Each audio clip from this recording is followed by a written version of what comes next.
بیدار ہو گئی میری قوم. اور مجلسوں نے زمانے میں انقلاب برپا کر دیا. ظالم کو سب سے بڑا ڈر تمہاری عزاداری سے, سب سے بڑا ڈر تمہاری عزاداری سے. ظالم کو خوف ہے عزاداری کا. آج یہ کیوں ہے؟ یہ مجلس رک جائے, یہ مجلس رک جائے, یہ مجلس رک جائے. یہ عزاداری جب انہوں نے مٹانے کی کوشش کی, وہ خود وارث ہیں, وہ وارث بن گئے. میں سطر کہنے لگا, مجھے نہیں پتا کہ کون بندہ کشکول پھیلائے گا اور کون سر کو جھکا لے گا. جب انہوں نے کہا کہ ہم مجلس سے روکیں گے, ادھر ابلیس مجلس سے روکنے کے لیے آ گیا. اس نے کہا میں ذکر نہیں پھیلنے دوں گا. یہ خود وارث بن کے آ گئے. انہوں نے کہا یہ روکیں گے, ہم کروائیں گے. یہ مٹانے آئیں گے, ہم خود بچانے کے لیے آئیں گے. انہوں نے کہا ہم وہاں بیٹھ کے تمہاری مجلس سے نہیں سنتے, ہم یہاں آ کے تمہاری مجلس سے سنتے ہیں. یہ روک کیسے سکتے ہیں؟ کیونکہ ان کا دربار الٹ سکتا ہے, ہمارا دربار نہیں الٹ سکتا. اس لیے میں قوم سے منت کرتا ہوں, اگر کہیں عزاداری شبیر ہو رہی ہو تو یہ نہ کہنا کہ یہ عزاداری اٹھاؤ, یہاں مصلے بچھاؤ, کیونکہ وہ مصلے پہ نہیں آتے, وہ ذکر میں آتے ہیں.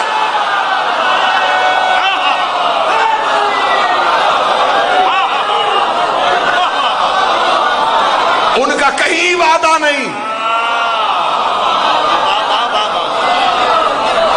2 دن میں اور آؤں گا, مجھے مرضی کے مولوی کی کتاب لا کے دے کہ ان 14 میں سے کسی ایک نے وعدہ کیا ہو, پڑھ نماز ہم مصلے پہ آئیں گے, رکھ روزہ ہم تیرے ساتھ بیٹھیں گے. انہوں نے کہا یہ عبادت ضرور کرنا تم پہ واجب ہے, لیکن ذات کے لیے کرو گے.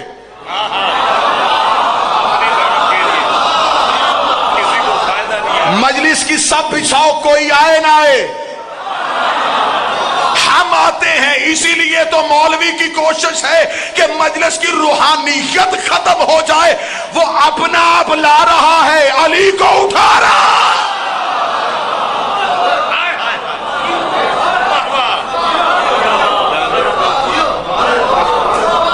یہ دربار کسی عام شخص کا دربار.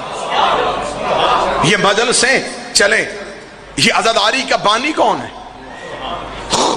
وارث. وارث اللہ نہیں, اللہ خود عزادار ہے. اس کی بانی ہے شریکت اور حسین. میری عالیہ بی بی. فضائل سنیے گا, اختیار سنیے گا. یہ مجلس پہلی بار کہاں ہوئی تھی؟ قید خانے میں. کروائی کس نے تھی؟ حسین کی بہن نے. سنی کس نے تھی؟ شام کی عورتوں نے. پہلی مجلس علی کی بیٹی نے پڑھی. یہ مجلسیں آج چلتی چلتی چلتی چلتی اتنی پھیل گئی کہ آج نگر نگر, کریا کریا, گھر گھر, گلی گلی, شہر شہر مجلسیں ہو رہی ہیں. اور حسین کے دیوانے پیاسوں کی طرح گلیوں میں تلاش کر رہے ہوتے ہیں کہ کہاں ہے حسین کے علم کی سبیل لگی ہوئی, کہاں ہے حسین رزق معرفت بانٹتا ہوا. لوگ پیاسوں کی طرح حسین کا ذکر ڈھونڈنے کے لیے گھروں سے نکل جاتے ہیں. یہ پہلی مجلس قید خانے میں ہوئی تھی اور یزیدیت خوفزدہ ہو گئی. آج تک زمانہ ہل رہا ہے کہ یہ حسین کی مجلس ختم ہو جائے, یہ حسین کا ذکر مٹ جائے. یہ پہلی مجلس قید خانے میں ہوئی تھی اور دنیا میں انقلاب پیدا ہو گیا.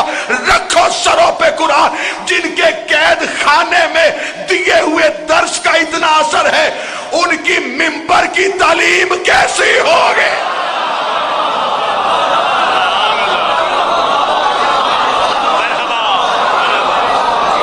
بھئی جن کے قید خانے کے تحفے میں اتنا اثر ہے,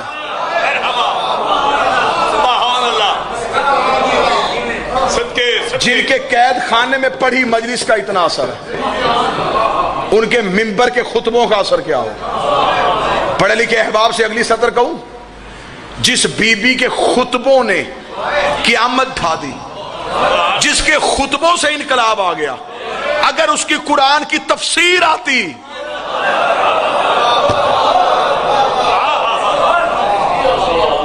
جس کے خطبے میں اتنا اثر تھا. اور یہ صرف لیڈر ہمارے پاس ہے, یہ ہمارا ہی رہبر ہے. عزاداری شبیر میں حسین نے کیا کیا تمہیں سکھایا؟ حسین نے اپنی قوم کو صرف جینا نہیں سکھایا, مرنا بھی سکھایا. یہ حسین کے سکھائے کا اثر ہے.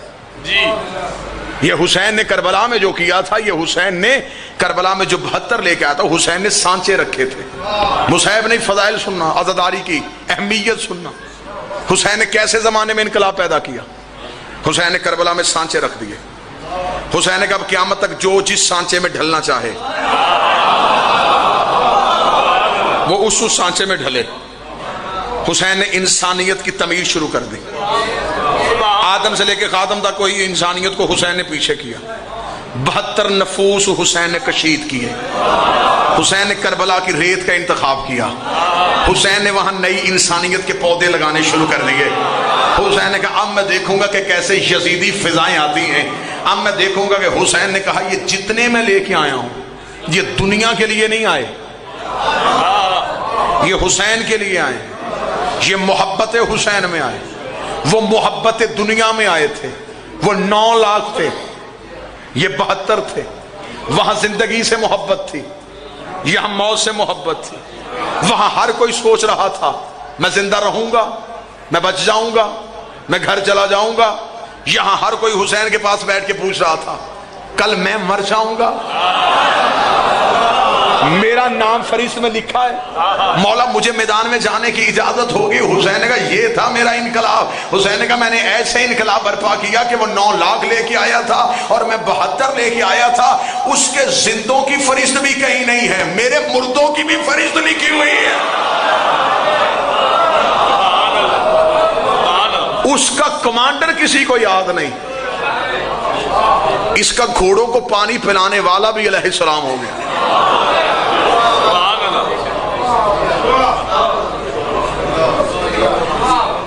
حسین نے کہا، یہ حسین نے عشق کی بنیاد رکھی. حسین نے کہا یہ عشق ہے، یہ مجلسوں میں آنا یہ تمہارا فریضہ نہیں، تمہارا عشق ہے. عشق ہے. تمہیں کوئی کھینچ کے نہیں لاتا، تم خود کھچے ہوئے چلے آتے. بے شک یہ تمہارا حسین کے ساتھ عشق ہے. اور جہاں شریعت کے دم اکھڑنے لگتے ہیں وہاں عشق پہلی انگڑائی لیتا ہے.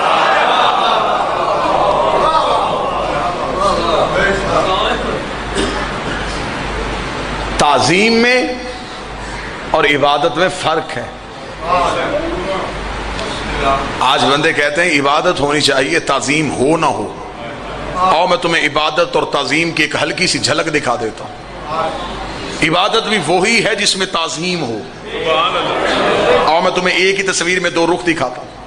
ایک دن عبادت بھی گھر سے نکلی، تعظیم بھی گھر سے نکلی. بابا جی عبادت پوری جوانی میں تھی،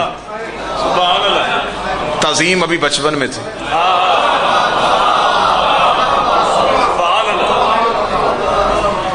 مسجد اللہ کی تھی، افضل ترین.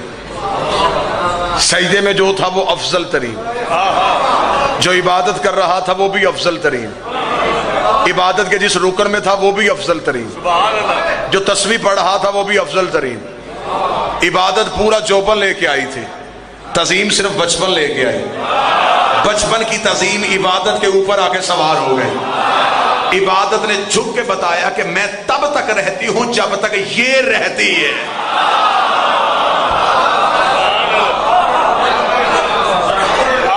تعظیم اٹھائی، تعظیم گرائی، عبادت بڑھائی. آسان کر دیتا ہوں، تحت اللفظی سے نکل جاتا ہوں، لفظوں میں کہہ دیتا ہوں. حسین آئے، نماز ٹوٹی نہیں، لمبی ہوئی. ان کے نماز میں آنے سے ٹوٹتی نہیں،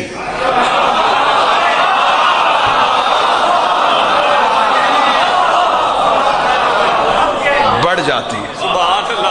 اضافہ ہوتا ہے، کمی نہیں ہوتی. یہ عبادت میں آ جائیں تو عبادت تکمیل تک پہنچتی ہے. حسین نے عشق کی سرحدیں ناپی اور حسین نے کربلا میں چند نفوس رکھ دیے. اب حسین نے دیا اپنی قوم کو ایک تصور. وہ تصور آپ تک پہنچاؤں عزاداری شبیر کی صورت میں. تصور کیا تھا؟ حسین نے کہا یہ کریں گے اب موت سے محبت، کریں گے میرے عشق میں. دلیل دینے لگا ہوں. آج شیعہ ہو کے بندہ پوچھتا زنجیر زنی کی دلیل کیا ہے؟ یہ سب سے پہلے خون کا پرسہ جی یہ کب سے شروع ہوا؟ یہ تو جہلانہ سا طریقہ ہے، یہ طریقہ یہ روش زمانے میں رائج نہیں ہو رہی تھی جی۔ کس نے لکھا تھا یہ؟ کس نے پڑھا؟ آؤ میں تمہیں بتاؤں۔ جب امام حسین مدینہ سے مکہ پہنچے، امام حسین جب مکہ چھوڑ رہے تھے تو کچھ حاجی احراموں کے نیچے تلواریں اور حسین کا تعاقب کر رہے تھے۔ انوار المعارف کا حوالہ دے رہا ہوں، عرب زبان کی کتاب ہے، عربی کی۔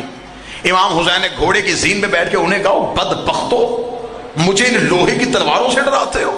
میں ایک وقت دیکھ رہا ہوں میرا محب لوہا اپنی کمر پہ پھیرے گا۔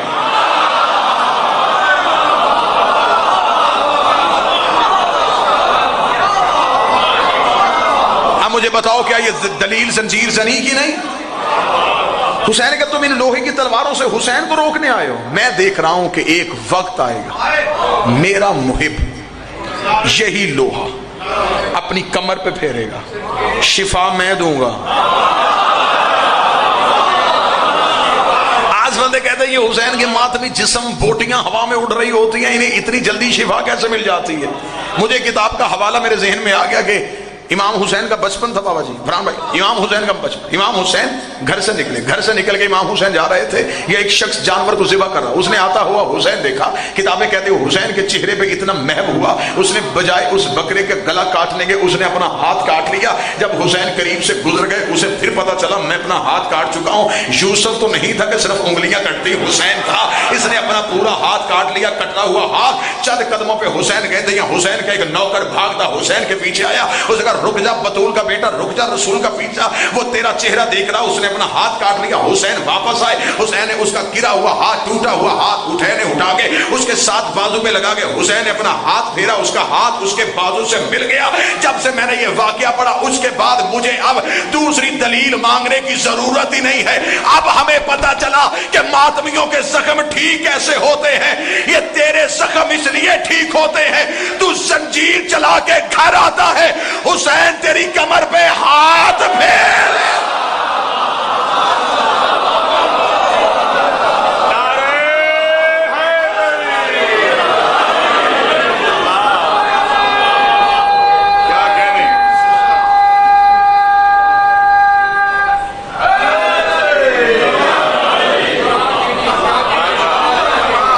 یہ عرش سے فرش پہ آئے تھے دنیا کو جینا سکھا سکے، یہ مدینے سے کربلا گئے لوگوں کو مرنا سکھا سکے۔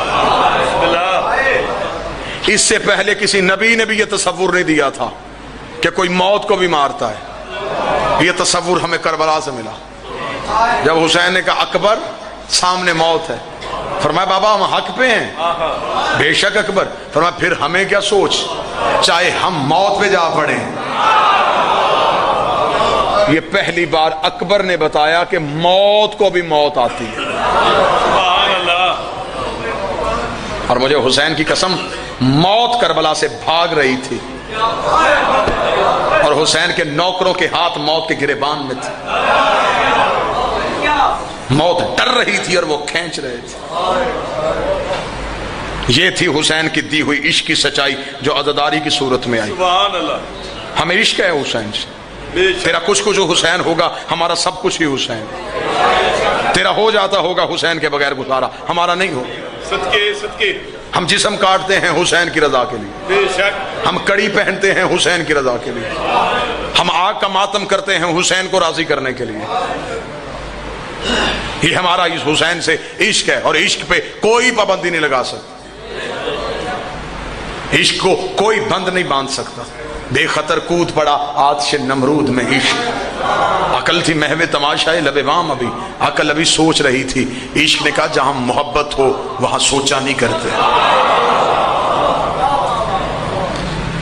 اگر ابراہیم سوچ کے گرتا تو شاید علیہ السلام نہ ہوتا۔ علیہ السلام اس لیے ہو گیا کہ اس کے ہاں سوچ نہیں آئی، اس نے اس کے عشق میں جان دی۔ اب یہ وعدہ ہے حسین کے عزادار کے ساتھ اللہ کا، فَاذْكُرْنِي أَذْكُرْكَ، تم نے کیا ہے میرا ذکر، اب میں کروں گا تیرا ذکر۔ خدا نے کہا حسین اگر میرے پاس جسم ہوتا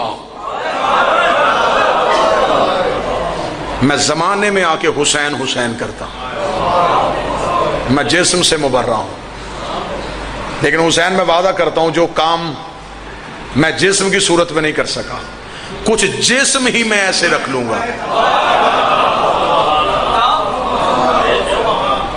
یہ جو عزادار عزاداری کرتا ہے یہ وعدہ توحید کو پورا کرتا ہے، یہ اللہ کا وعدہ تھا حسین سے۔ آیت قرآن کی میرے سامنے آ گیا، خدا نے کہا وَمَنْ ذَا الَّذِي يَقْرِضُ اللَّهَ قَرْضًا حَسَنًا، کون ہے جو اللہ کو قرض دے؟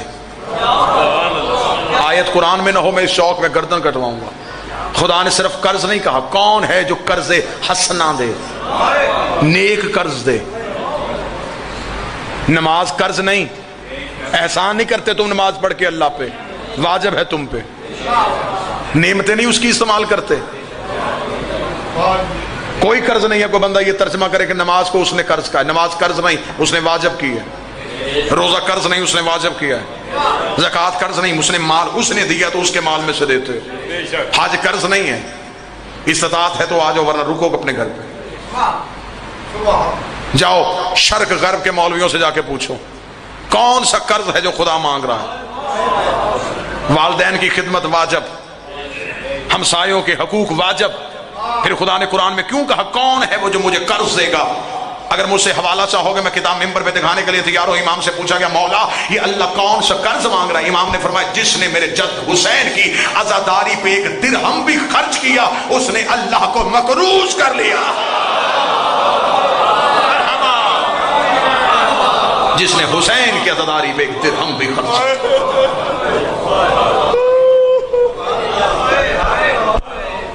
اس نے توحید کو مقروض کر۔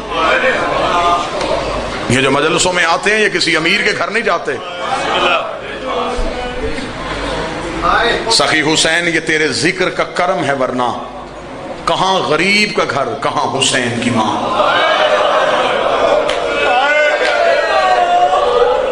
سخی حسین یہ تیرے ذکر کا کرم ہے، ورنہ کہاں غریب کا گھر کہاں حسین کی ماں۔ اس کا وعدہ کسی امیر سے نہیں، دولت مند ہو بڑے بڑے گھر بناؤ میں تمہارے گھر آؤں گی، وہ کدی چھونپڑی میں رہتا ہے،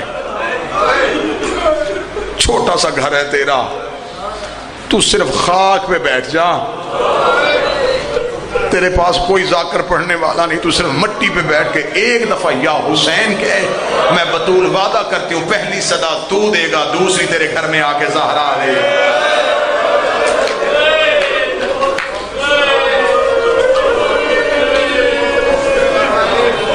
سیدہ زینب سلام اللہ علیہا نے پوری کربلا لپیٹ کے عزاداری کے حوالے کر دی۔ یہ عزاداری کی روش ہے جو زمانوں میں جاتی ہے اور لوگوں کو بتاتی ہے۔ پردے میں بیٹھی ہیں یہ میری بیٹیاں بہنیں، یہ پورا سال باپ اور بھائی سے پوچھے بغیر گھر کے باہر قدم نہیں رکھتے، مطمئن ہو کہ یہ حسین کے گھر آ کے بیٹھ جاتی ہیں۔ ہم جلوس لے کے چلتے ہیں یہ ہمارے ساتھ چلتی ہیں۔ کسی بھائی نے کبھی آج تک بہن کو نہیں کہا کہ جب میں جو جلوس پہ جا رہا ہوں تجھے کالج سکول تک میں چھوڑنے جاتا ہوں، کیوں گلیوں بازاروں میں پھرے کی پوری رات کا جلوس ہے۔ بیٹی باپ سے پوچھ بھی لے بابا میں جلوس میں جا سکتی ہوں؟ کہتا ہے کیسے نہیں جائے گی، تیری چادر کوئی زینب سے پیاری ہے۔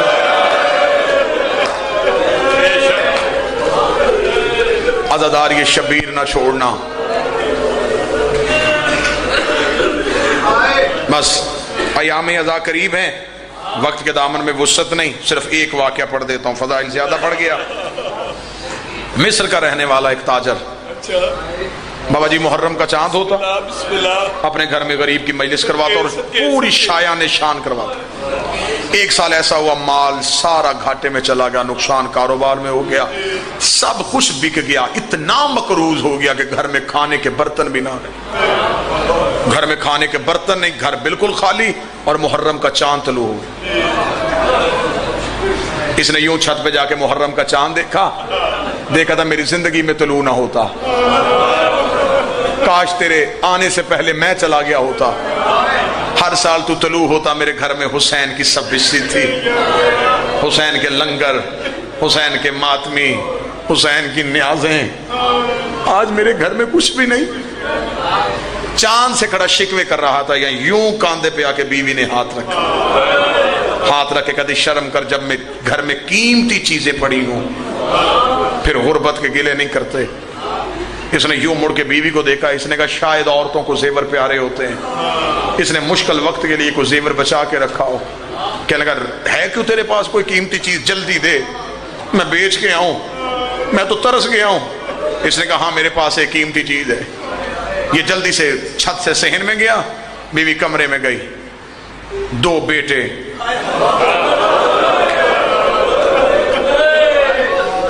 یوں لا کے سامنے کھڑے کر دیے. اس نے کہا کیا مطلب؟ کہنے کہ کس سے لیے تھے؟ حسین سے. چاند کس کا ہے؟ حسین کا. جس سے دیے تھے اسے واپس دے دے. کیا مطلب؟ بردہ فروشوں کے بازار میں جا کے بیچتے، بک جائیں گے، غلاموں کے بازار میں بیچتے. باپ نے کہا سوچ لے. اسے کہا میں نے سوچ لیا ہے، جلدی کر، میں نے غریب کی نیاز بنانی ہے. بیٹوں سے کہنے کا ملو ماں سے. بڑا بیٹا قریب آیا، چہرہ پھیر کے کہتی چلے جا، تو کوئی اون سے پیارا ہے. زینب نے حسین کے لیے اپنا اون محمد دیا تھا، بس جلدی کرو ختم کر دوں. بیٹوں کے ہاتھ پکڑے بازار میں چلا گیا. سارا دن آوازیں دیتا رہا، غلام لے لو، غلام لے لو، غلام لے لو. شام ہو گئی، بچے نہیں ملے. شام کے وقت پریشان ہوا کہتا مولا حسین اب میری قسمت، شاید تو مجھ سے ڈیوٹی لینا نہیں چاہتا. مولا میں تو بیٹے بھی لے کے آ گیا، مولا تو اب بھی راضی نہیں. ابھی یہ دل میں گلے کر رہا تھا. عمران بھائی اللہ آپ کی عزاداریاں قبول فرمائے، اللہ بیٹوں کے نصیب اچھے ہو، اولاد کے نصیب اچھے ہو، اللہ آپ کی والدہ کو صحت عطا فرمائے. ابھی یوں حسین سے گلے کر رہا تھا کہ دور سے گھوڑے سوار آئے، قریب آ کے گھوڑا روکا. غلام بیچے گا؟ کہنے لگا بیچنے کے لیے کھڑا ہوں. کیا لے گا؟ پیسوں کا نام آنا تھا. گر گیا زمین پہ، رو کے کہتا کوئی کائنات بھی دیتا میں ان کا بال بھی توڑ کے نہ دیتا. پیسے مانگ کے میرا خون نہ جلا، مجھے صرف اتنا دے دے کہ میں 10 دن اپنے گھر میں غریب کی مجلس کروا سکوں. اتنا کہنا تو اس گھوڑے سوار کی آواز آئی. وہ سامنے دیناروں کی پوٹلی ہے میرے گھوڑے پہ پڑی ہوئی، یہ دیناروں کی پوٹلی اٹھا اور بچے میرے گھوڑے پہ بٹھا دے. جب اتنا کہنا تھا اس نے یوں بچوں کے ہاتھ پکڑے، بیٹے سینے سے لگا کے کہنے لگا کوئی قرض نہیں لے رہا، میں بیٹے بیچ رہا ہوں. اتنا بھی کیا ہوا کہ تو اگر بیٹے خریدنے آیا ہے تو تو اپنے ہاتھوں سے بھی مجھے دینار اٹھا کے نہیں دے سکتا. اتنا کہنا تھا گھوڑا سوار کی چیخ آئی. فرمایا میرے ہاتھ ہوتے، میرے بازو ہوتے، میں تیرے بیٹے ہاتھوں پہ اٹھا کے لے کے جاتا. میری مجبوری ہے، میرے ہاتھ کوئی، میری بڑی مجبوری ہے، میرے بازو نہیں ہے. پھر بھی بابا جی سمجھ میں نہیں آیا. اس نے یوں دیناروں کی پوٹلی پکڑ کے بیٹے گھوڑے پہ بٹھا دیے. واپس گھر آ گیا. ماں دروازے پہ کھڑی تھی، خالی ہاتھ آتے دیکھا، زمین پہ گر کے کہتی بک گئے. دیکھتا بیچ آیا ہوں، بس آخری سطر پڑھو. ماں تڑپ گئی، ظفر بھائی تڑپ کے کہتی بیچ آیا؟ ہاں بیچ آیا. کس کے ہاتھ بیچے؟ کہنے لگا کوئی امیر تھا، بازو نہیں تھے، شاید اسے گھر میں بچوں کی ضرورت تھی، لے کے چلا گیا. اس نے کہا میں بچوں کو یاد نہ کرنا، جلدی کر اعلان کروا کے میرے گھر میں حسین کی مجلس ہے. مصر کی گلیوں میں اعلان ہونا شروع ہوا، لوگ آ گئے. ماں کیسی تھی، کھانے بنا رہی ہے، باپ صفے بچھا رہا ہے. غریب کی مجلس ہوئی، غریب کا ماتم ہوا، مومنین نے نیاز کی، مومنین گھروں کو چلے گئے، صفیں لپیٹ لی گئیں، چولہا بجھا دیا گیا. اب یا ماں ہے یا باپ ہے. نہ باپ ڈرتا بول رہا ہے، نہ ماں بول رہی ہے. کبھی ماں بیٹے کا بستر دیکھتی، کبھی اپنے چھوٹے بیٹے کا کرتا دیکھتی، باپ نے ماں کے چہرے کی بے بسی دیکھی، کہتا تو نے خود اپنی مرضی سے بھیجے، میں نے تیرے اوپر کوئی جبر نہیں کیا۔ ابھی دونوں بیٹھے باتیں کر رہے تھے کہ دروازے پہ دستک ہو گئی۔ دروازے پہ دستک کا ہونا تھا، ماں نے بڑھ کے جا کے دروازہ کھولا۔ ایک کالے برقعے والی بی بی تھی جو دونوں بیٹوں کو لے کے دروازے پہ کھڑی تھی۔ اس کی ماں نے دروازہ کھولا، دروازہ کھول کے ہاتھ جوڑ کے کہتی بی بی اگر تو انہیں واپس کرنے آئی ہے میں منت کرتی ہوں، انہیں نوکری کرنے کا طریقہ نہیں آتا، یہ پہلی بار کسی کے گھر غلام بن کے گئے تھے، انہوں نے تو زندگی میں کبھی اٹھا کے پانی بھی نہیں پیا۔ بی بی اگر ان سے کوئی غلطی ہو گئی میں معافی مانگتی ہوں، بی بی مجھے واپس نہ کر، بی بی مجھے ابھی پیسے چاہیے۔ اتنا کہنا تھا، بی بی کی آواز آئی تیرے گھر میں کیا ہے؟ کہنے لگی میرے گھر میں غریب کی مجلس ہے۔ بی بی دیکھ کہتی وہ تیرا کیا لگتا ہے؟ رو کے کہتی میرا تو مولا ہے۔ بی بی تڑپ کے کہتی ہم بیٹے دیتے ہیں لیتے نہیں ہے۔ اتنا جملہ کہنا تھا یا باپ پیچھے سے تڑپ کے آیا، رو کے کہتا تو جو بیٹے دے رہی ہے تو کوئی محمد کی بیٹی ہے۔